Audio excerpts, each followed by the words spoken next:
Hello guys, welcome to another video. Today I'm working in this 2016 Ford GT, and look at this engine guys, it's amazing. We are doing the lowering springs. This spring is made by Steeda, so we are going to lower the front. The owner previously already dropped the rear, so I'm just going to show you how to do the front, which I think is the hardest part when installing all of the springs. The rear ones are a little bit easier, so I'm going to show you step by step. And the first thing that you guys have to do is lift the car and always use a floor jack. It's always safe to do that. And we are going to use a lot of impact guns that is going to do our job way easier. So let's remove the wheel. 21 millimeter.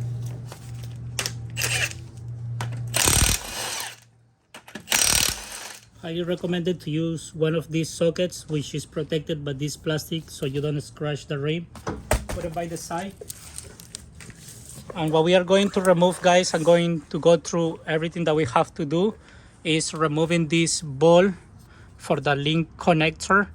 And after that we are going to remove two of the bolts that are holding the caliper. Those are 15 millimeter bolts there in the back. And then we're just going to put the caliper by the side. And I noticed that if you use this part, then it will hold the caliper on place. And then we are going to remove the rotor. You might not have to do this, but I highly recommend it because the bolts, these two bolts that are holding the strut to the spindle, they are very hard to remove, so you gotta hammer it. And having the space without this rotor and the caliper will make a big difference. And then just make sure that you remove the ABS line. It's just two clips. Be careful to don't break those clips because you want to reuse them to hold it in place. And then you are going to remove these three bolts. So there is one here, one over there, and another one is under this rubber piece. You can also remove this plastic cover.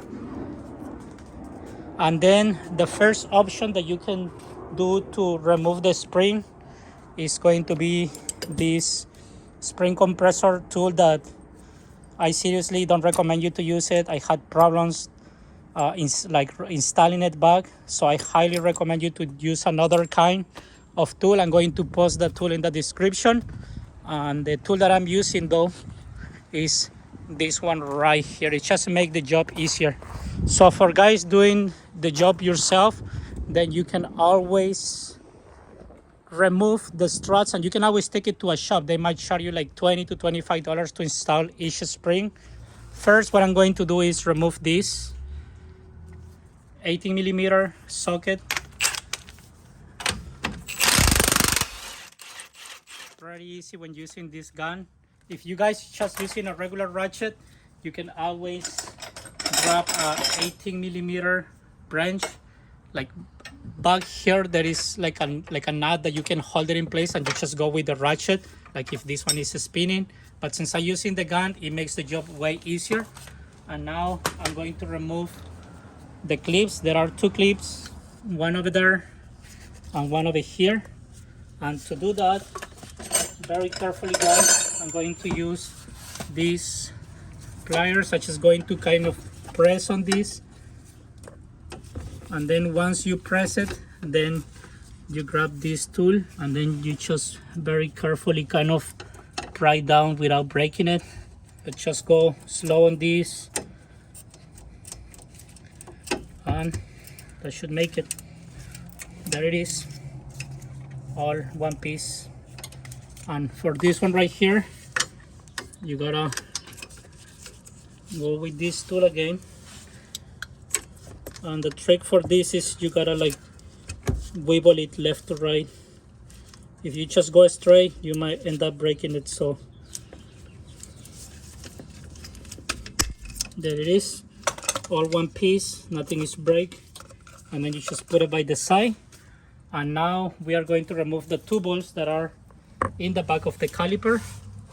And to remove those bolts, guys, let me show you better. It's one over there, one in the bottom. Maybe hard to see, but you guys can get an idea once you're working in the car.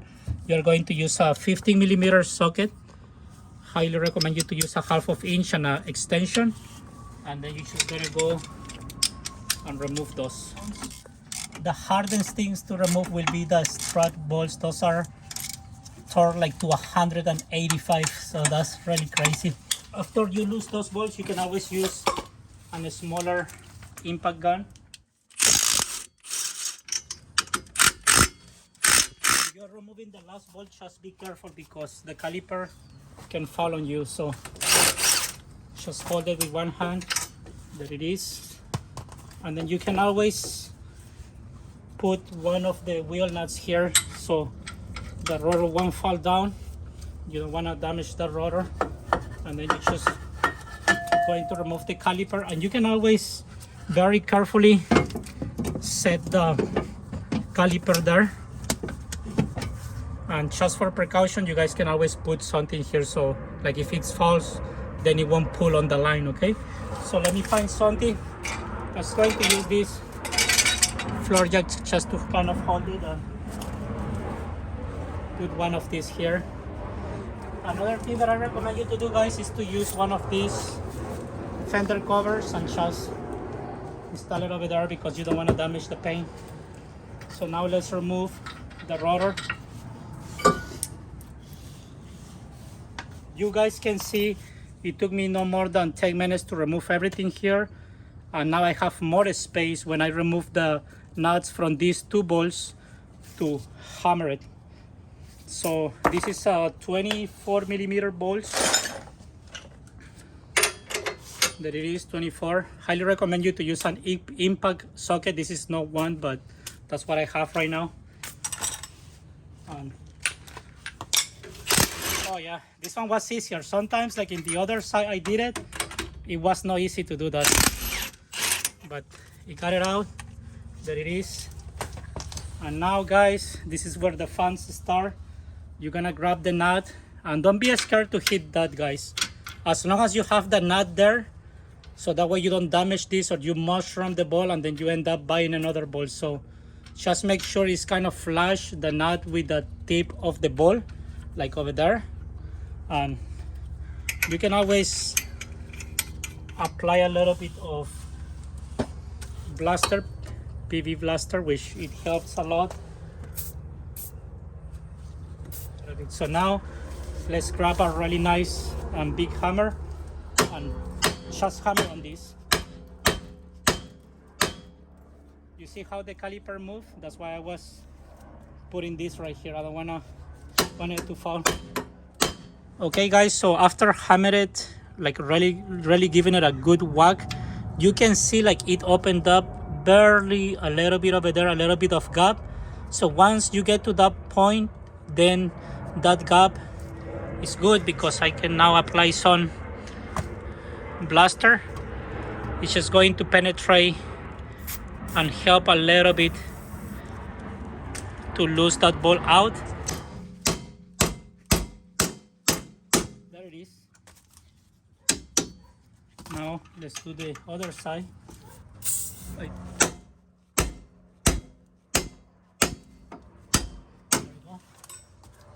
There it is, guys. So far everything is going smooth, and I'm going to repeat it again. Having the right tools makes a huge difference. This 1 hour job can become a whole day job if you don't have the right tools. So here it is, one ball and the other ball. So what makes these balls hard to remove is first that they are torqued to 185, which is crazy, and also they have this like splines that just lock this ball in place. So don't be scared to give it a good whack. Okay, nothing is going to break. It's designed to do like that, and you guys can see how this is very easy to remove. And now all this is free. And oh, I forgot to tell you guys about this one. If you see how the ball is a little bit bented, don't worry about it, because if you like, I should do this before I remove it down, but if I put it back, so if you put the balls there, then you just lift it up, and then the whole arm will lift the strut, And once you do that, if you see it over here, the connector link. Okay guys, so you just install the floor jack, and I'm using a piece of wood so I don't damage anything under, and make sure that you don't bend this shield because you might have noises when you step on the brake. It happens to me before. You can see how this one is moving, and then you can remove it by hand. Really easy. If you don't do that, you're gonna be fighting with this. You're gonna strip this ball. So just do that and then just lift it down, and now we are ready to remove the bolts on top of the strut, which are going to be 15 millimeter, and I can use this gun. Let's check it out. So I'm going to place this over there. Then for the passenger side, you will have to lift this rubber. And there it is. And now over here, you just remove this very carefully. You can always remove this screwdriver in the last two because it's going to help you to hold the strut. And very carefully remove it. There it is. There it is, guys. Another thing that I recommend you to do is, before I remove it, just to make a mark. So let me grab my white up pen, and I'm going to make a mark right here. So I know that one belongs to the one right there on top. So that one is aligned with this one. You can always erase this, okay? And over here. And also what I do before removing the spring, I just make like a mark on the spring. Even that we are going to discard that spring, that's just going to help me, like if I lose the position of how this goes. And now let's move to the tool, which is going to make the installation way easier. And let's bring all the parts that we need. To remove this ball, we are going to use 21 millimeter. Yep. So let's move now to over there. You can always adjust the tools to according to what you need. Yeah, if I didn't have this tool, guys, I was trying with the other tool, and I just wasted like easily 30 minutes of my time for not having the right tool. So this video is meant to be for people who wants to work in their car. I know you guys might not have this tool, but the other thing that you guys can do is remove this, take it to a shop. They will charge you like $15 to $25 the most to install each of these. Every time I go down and I feel like this is like compressing, then I like to check. So don't go all the way with this tool. Check, make sure all this one is grabbing good. You keep coming down. It's because you have to remove this nut. There it is. You guys can see. Just for safety, I'm going to leave a little bit of the threads over there, and then I'm gonna keep going down a little bit more. Now I'm going to remove the nut. Just be careful when you remove this. Make sure that you are in the right position. If these ones get stuck and you cannot remove it by hand, you can always hammer it. There it is. You guys see it. Like once I hammer it, then it went out easy. Just make sure that you don't lose the position. So usually what I do, I just turn it like that, and you guys can see the mark on this, so you know where to see the spring. So that's very important to follow when you're installing this. What I like of this strut though, that this like mount, you can spin it. So even like if you go off after reinstalling it, don't worry, you can always move it by hand, or you can use a private to move it, and then you should be okay as long as you are sitting right. And once you remove this strut, you're going to find the dashboard and this sponge dampener. Because we are lowering the vehicle, then we have to cut the first bump right here. So I'm going to grab a knife, and then I'm going to cut that. There it is. Very easy to cut this as long as you have a nice sharp knife.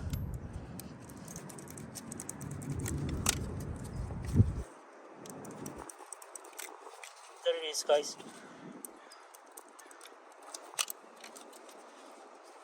And that one is gonna go back to here, the dashboard. And make sure you clean this And you can always lubricate these two with a little bit of grease. Don't go too crazy on the grease, just a little bit amount. Some people like to put grease, some people just leave it like that. I personally add a little bit of grease, just a little bit. And now let's bring a spring back, and this one you guys have to be careful, because remember, this spring has a lot of tension, so you just gotta go slow and easy on the tool until it goes to the original position. So right, so I like that. I clean just for the dust, and then barely grease it a little bit, and then you guys can find the spot where the oil spring was sitting, so try to align it with the tip of the new spring. And then don't forget to install the sponge dampener bag and the boot, dust boot, put it back. And also the same thing, the tip of the spring should match this part, this part right there. So now install this back, guys. Like I say, this one you can always move it around, just make sure it goes all the way in. Press it enough that now you can see the threads of the strut, and then you're just going to apply this ball back and then just kind of hold it in place. Tie it a little bit by hand, make sure this one comes like in very easy. And I like it over there. Let me check this one out. There it is. So once you recheck that both of these are aligned with the mount, then you can always go a little bit more on the tool. And before fully removing this, just tie this. Be careful with this, guys, because these nuts are really easy to break. So I go in the low setting in my tool. There you go. You guys can hear and feel once the nut is tight. You can feel that. And like I say, don't go on the highest setting on the gun, go in the smaller setting. And if you go like really hard on this, you will end up breaking it. This is ready. Now let's take it back to the car. Okay guys, so it was pretty easy to move the spindle and align the bolts. Don't be scared to slightly hit this, but highly recommend you to use the socket and hit on the socket instead of the bolt. So what I do is I just go like that, and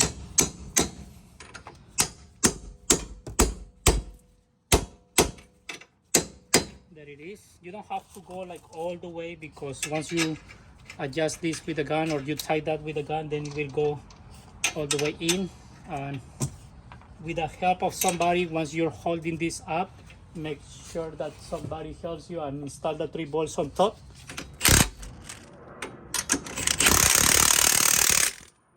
We're gonna use the torque wrench, and we are going to tie this to 185 foot-pounds of torque.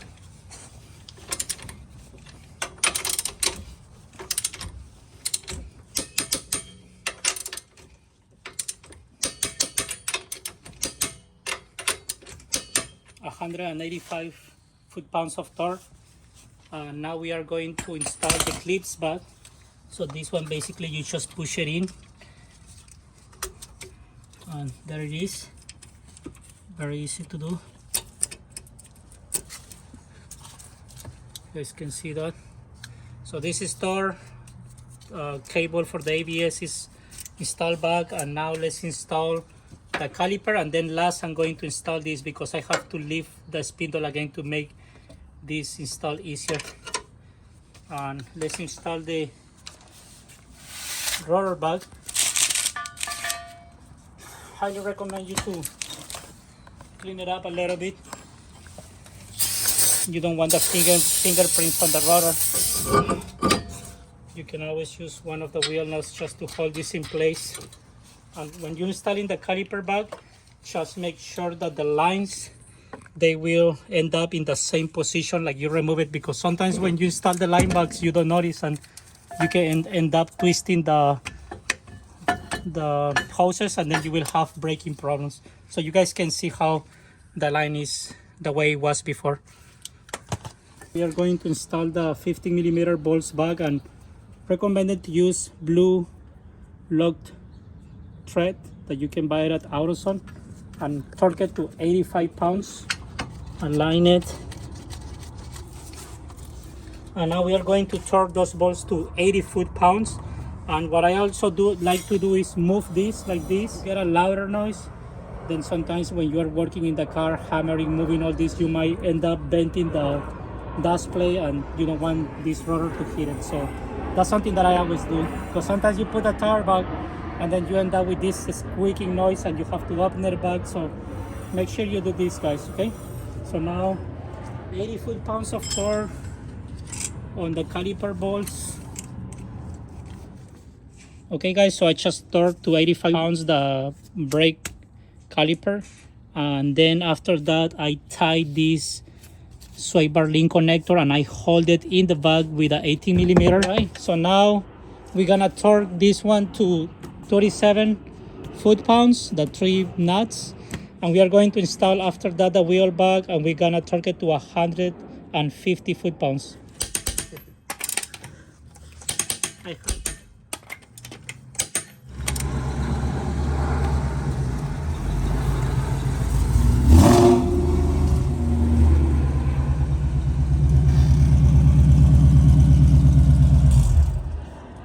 No, it's good. It does look lower.